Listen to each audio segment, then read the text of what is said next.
Gawa ko ng salad. Mangga 3, avocado 3,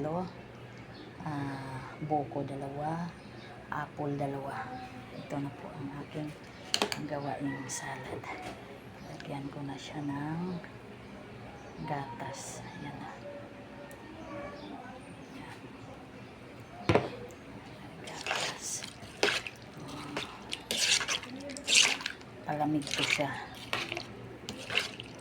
Salad na prutas na may sabaw para may vitamins ang aking mga estudyante kasi ulan-ulan ngayon, sinisipon, inuubo ang mga bata, kaya kaysa coke at saka chicherya, mas maganda itong prutas kasi vitamina.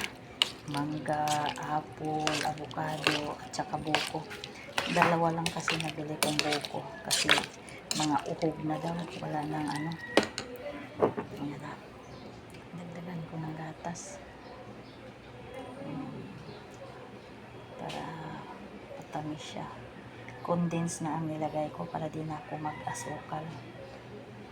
Ayan na.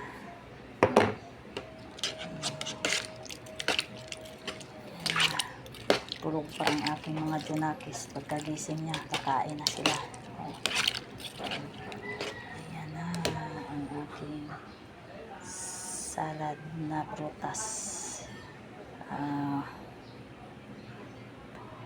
4 lang na siya nakaklase.